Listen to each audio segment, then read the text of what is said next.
Sobat Maestro, sesaat lagi kita akan bersama-sama mengikuti ibadah minggu bersama Gereja Isa Al-Masih Jemaat Maleer. Selamat mendengarkan.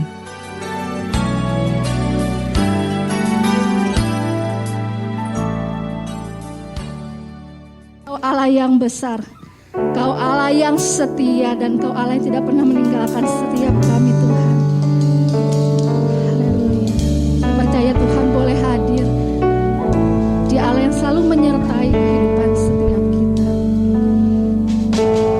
Bapa, Kau setia. Bapa, Kau mulia. Tenanglah jiwaku dalam bersamamu.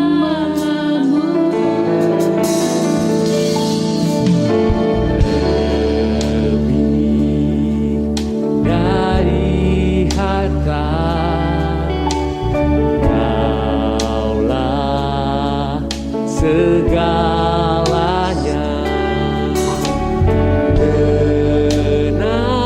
Tenanglah jiwaku dalam hadirat. Sama-sama kita tunjukkan kasih setiamu.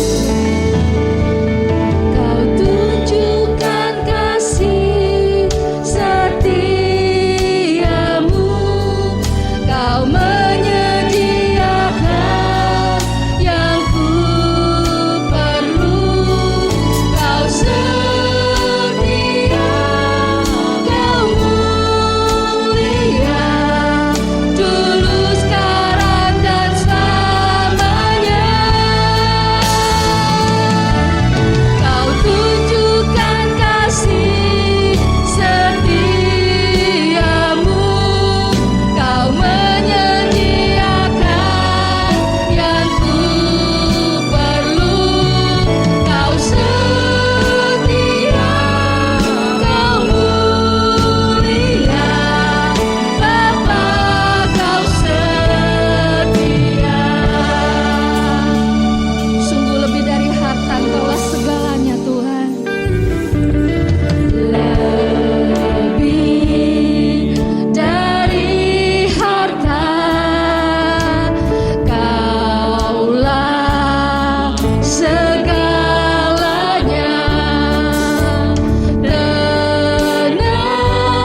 kita masuk dalam doa.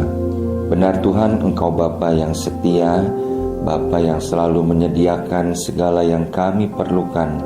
Oleh karena itu kami mau belajar Tuhan untuk senantiasa bersyukur dan memberikan hidup kami menjadi berkat, menjadi saluran kemurahan Tuhan bagi orang-orang di sekitar kami. Terima kasih Tuhan, saat ini kami mau teduhkan hati kami untuk merenungkan kebenaran firman-Mu. Bersabdalah, sampaikan apa yang menjadi kehendak dan isi hati-Mu, sehingga kebenaran firman Tuhan ini boleh tertanam dalam kehidupan kami. Urapi setiap kami Tuhan, baik hamba-Mu yang menyampaikan maupun sidang jemaat yang mendengar. Kami semua boleh sama-sama diberkati oleh kebenaran firman-Mu. Di dalam nama Tuhan Yesus kami berdoa dan ucap syukur. Amin. Shalom Bapak Ibu, saudara yang dikasihi Tuhan. Satu anugerah kalau kita boleh bertemu kembali di dalam ibadah pada hari ini. Dan tema firman Tuhan hari ini berbicara tentang investasikanlah dengan benar. Bapak Ibu, saudara-saudara, di dalam mengelola keuangan, investasi adalah sesuatu yang penting untuk dilakukan karena hal itu menjamin masa depan seseorang. Investasi berarti aktivitas untuk menempatkan dana atau modal ke dalam suatu benda atau suatu lembaga dengan harapan bahwa dalam kurun waktu tertentu kita akan mendapatkan profit atau keuntungan. Contohnya orang berinvestasi dengan cara menabung di deposito, membeli saham, berinvestasi dalam emas atau batu permata dan lain sebagainya. Dan tentunya Bapak Ibu, setiap investasi memiliki faktor risiko yang berbeda-beda. Nah Bapak Ibu, di masa pandemi yang sedang kita jalani ini, sementara ada banyak orang yang kehilangan pekerjaan, kehilangan aktivitas atau harus diam di rumah, banyak orang juga yang berpikir bagaimana agar mereka dapat tetap mendapatkan penghasilan. Dan kemudian muncullah ada banyak penawaran-penawaran investasi yang abal-abal. Investasi-investasi dengan menggunakan istilah seperti robot trading, cryptocurrency, binary option, money game, dan lain sebagainya. Bapak Ibu, ciri-ciri investasi yang abal-abal itu antara lain menjanjikan keuntungan besar dalam waktu singkat dan tanpa risiko, prospek bisnis yang tidak jelas, dan pada saat investor ingin menarik investasinya, kadang-kadang diiming-imingi dengan bunga yang lebih menarik atau yang lebih tinggi lagi. Namun sayangnya, investasi-investasi abal-abal ini mengakibatkan kerugian yang tidak sedikit. Berdasarkan penelitian di Indonesia saja, selama masa pandemi ini kerugian akibat investasi abal-abal tersebut mencapai 21 triliun rupiah. Sungguh satu angka yang fantastis. Kalau kita memperhatikan Bapak Ibu, ada orang-orang yang berinvestasi, contohnya di dalam mata uang kripto. Dalam 2 minggu, aset yang mereka miliki bisa berkurang sampai 98%. Bapak Ibu bisa bayangkan, tentu ini sesuatu yang sangat mengejutkan, bahkan membuat orang dapat menjadi stres. Nah Bapak Ibu, di dalam Alkitab ada juga kisah yang mirip. Kalau kita membaca di dalam Kejadian pasal yang ke-13, di situ dikisahkan tentang bagaimana Abraham berpisah dengan Lot. Kita akan membaca di dalam ayat yang ke-5 dan ke-6. Di situ firman Tuhan mengatakan bahwa Lot yang ikut bersama-sama dengan Abraham mempunyai domba dan lembu dan kemah. Dan tanah Kanaan itu tidak cukup luas bagi mereka untuk tinggal bersama-sama, karena harta milik mereka sangat banyak. Sehingga kemudian terjadi pertengkaran, perkelahian antara gembala-gembala Abraham dengan gembala-gembala Lot. Dan Bapak Ibu, ketika Abraham menawarkan kepada Lot untuk memilih tempat mana, wilayah mana Lot ingin tinggal, di mana Lot ingin berinvestasi. Ayat yang 10 mengatakan bahwa Lot melayangkan pandangnya Dan dilihat bahwa seluruh lembah Yordan itu banyak air seperti taman Tuhan. Ayat 11, sebab itu Lot memilih baginya seluruh lembah Yordan itu lalu berangkat ke sana. Bapak Ibu, Lot menginvestasikan seluruh hidupnya, seluruh asetnya ke tanah Sodom. Karena apa? Karena tanah Sodom dikatakan begitu menggiurkan. Tetapi Bapak Ibu, bagaimana akhir hidup dari Lot? Setelah beberapa tahun dia tinggal dan berinvestasi dalam tanda kutip di Sodom. Apa yang dia bawa ketika dia keluar dari Sodom? Bapak Ibu, dalam sekejap hartanya habis. Dia tidak membawa keluar apa-apa. Sungguh mengenaskan, bukan? Dan bukan hanya itu Bapak Ibu.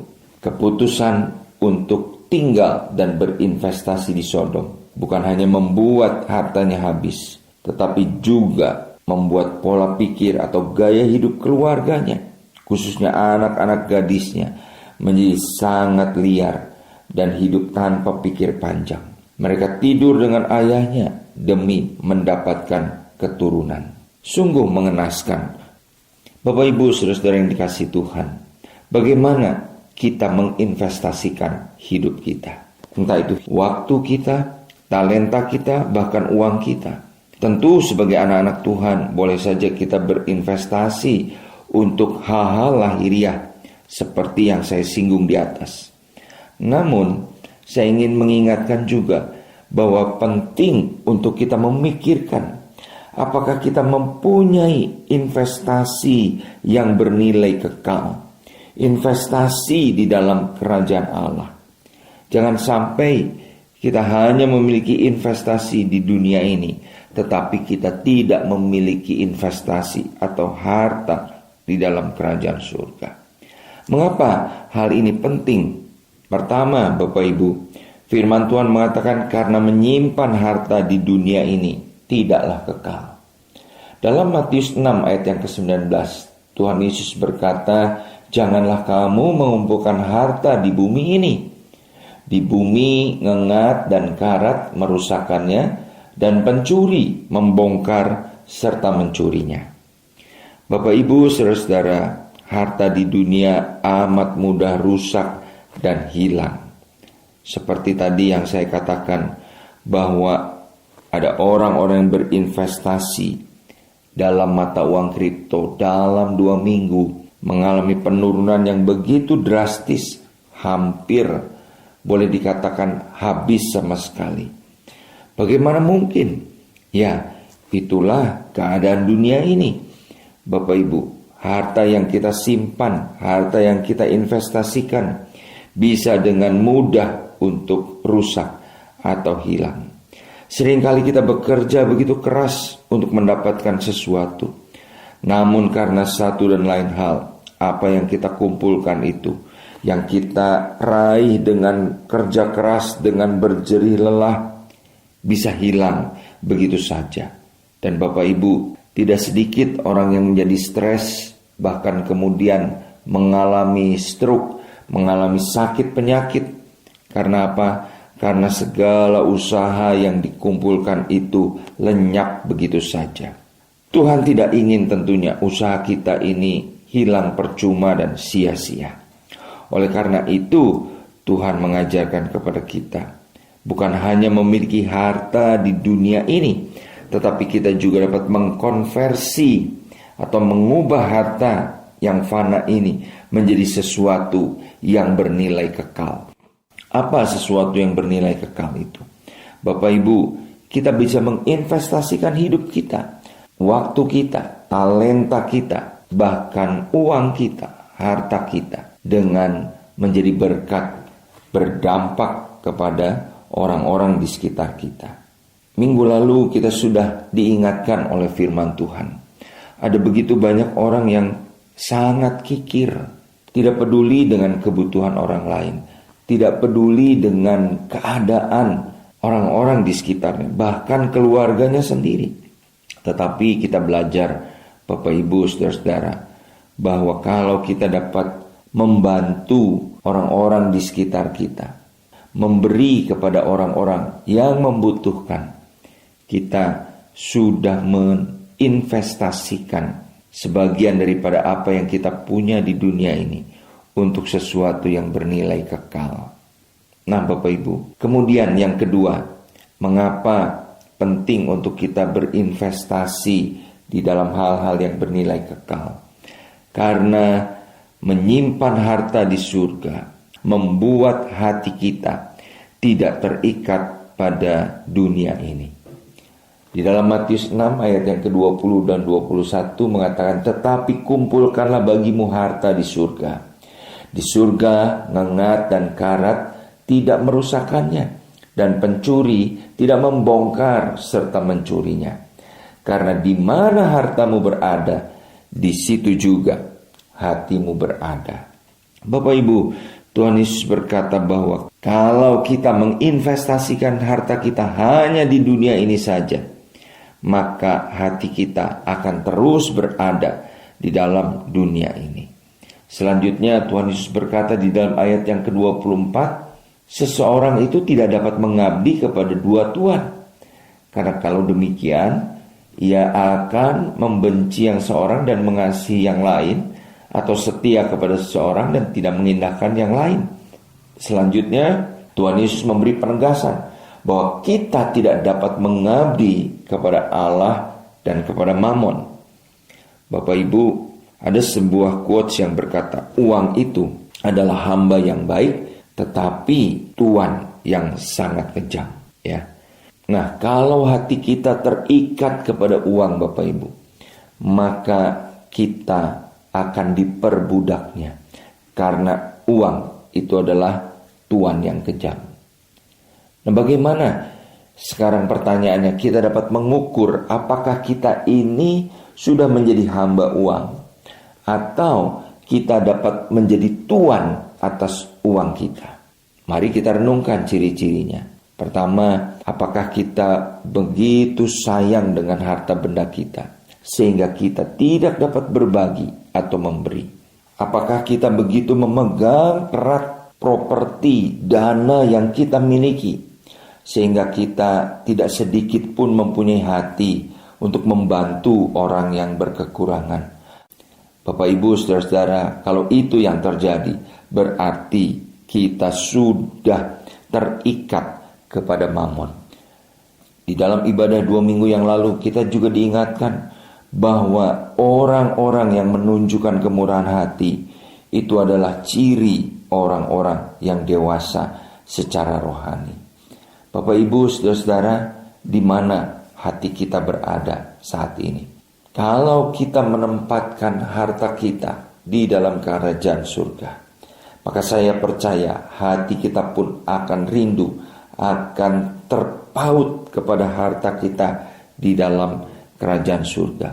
Sehingga kita tidak terfokus atau tidak terikat oleh harta di dunia ini yang membuat kita menjadi kikir, membuat kita menjadi orang-orang yang tidak peduli kepada kebutuhan orang-orang di sekitar kita. Di bulan diakonia ini, Bapak Ibu, kita diajar bukan hanya untuk mementingkan diri kita sendiri, tetapi kita juga mementingkan kebutuhan orang lain juga. Selanjutnya Bapak Ibu, yang ketiga, kenapa kita penting untuk berinvestasi di dalam kerajaan Allah? Karena Tuhan ingin agar hidup kita yang telah diberkati itu berdampak kepada orang lain. Saya ingin membacakan Bapak Ibu dari Pengkhotbah pasal yang ke-11 ayat yang pertama. Firman Tuhan berkata, lemparkanlah rotimu ke air, maka engkau akan mendapatnya kembali lama setelah itu. Di dalam Alkitab versi mudah dibaca, ayat ini berbunyi demikian. Lakukanlah yang baik kemanapun engkau pergi. Setelah itu, yang baik yang engkau lakukan akan kembali kepadamu. Bapak Ibu, apa yang kita investasikan dengan benar itu tidak akan pernah sia-sia. Jika kita menabur untuk kerajaan Allah, pasti kita akan menuainya. Kita tidak pernah tahu apa yang akan kita tabur itu akan menjadi hasil seperti apa. Tetapi Bapak Ibu, saya percaya bahwa kalau kita menabur hal yang baik, pasti kita juga akan menuai yang baik. Kalau gereja kita hari-hari ini ada program orang tua asuh untuk menolong anak-anak yang mungkin secara prestasi sangat baik, tetapi membutuhkan dukungan dana untuk mereka sekolah. Apakah kita bersedia untuk membantu mereka? Apakah kita bersedia untuk menabur bagi mereka? Bapak Ibu, mungkin anak-anak yang kita bantu hari ini satu kali kelak bisa menjadi dokter, bisa menjadi bupati, bisa menjadi orang penting, bahkan menjadi presiden. Siapa tahu Bapak Ibu, ya. Tidak ada seorang pun yang dapat memprediksi masa depan seseorang. Tetapi kalau kita diberi kesempatan untuk menabur, mari kita investasikan apa yang kita bisa berikan. Jangan kita tunda. Kita bisa menginvestasikan hal-hal yang baik untuk kemuliaan nama Tuhan, yang pada akhirnya akan berdampak bagi hidup kita saat ini, tapi juga berdampak sampai kepada kekekalan. Mari kita tidak hanya menginvestasikan apa yang kita miliki untuk semata-mata hidup di dunia ini. Investasikanlah harta kita di dalam kerajaan surga. Amin. Mari kita berdoa. Tuhan, terima kasih untuk kebenaran firman-Mu yang kami boleh terima hari ini. Hamba berdoa Roh Kudus yang terus bekerja di dalam hati kami, sehingga kebenaran firman ini dapat bertumbuh dan menghasilkan buah bagi kemuliaan Bapa. Ajar kami Tuhan untuk menjadi orang-orang yang dapat menginvestasikan apa yang kami punya, baik itu waktu kami, talenta kami, harta kami, bukan hanya untuk kepuasan hidup di dunia ini, tetapi kami juga dapat menginvestasikannya untuk hal-hal yang bernilai kekal. Kami boleh berbagi kepada sesama. Hidup kami boleh berdampak kepada orang lain. Kami dapat menolong sesama, sehingga semua itu Tuhan berharga di pemandangan mata Tuhan dan menghasilkan kemuliaan bagi nama Tuhan. Terima kasih Tuhan. Di dalam nama Tuhan Yesus kami berdoa dan ucap syukur. Amin. Demikianlah Bapak Ibu Saudara ibadah kita hari ini. Kami mengundang sidang jemaat untuk dapat tetap mengikuti ibadah online Gereja Isa Al-Masih Jemaat Maleer, baik melalui Radio Maestro 92,5 FM setiap hari Minggu pukul 12:15 atau melalui channel GIA Maleer di youtube.com setiap hari Minggu pukul 9.30. Bagi sidang jemaat yang membutuhkan dukungan doa, dapat mengirimkan beban doa melalui SMS ataupun WhatsApp di nomor 0821 1965 9019. Happy Sunday and God bless you.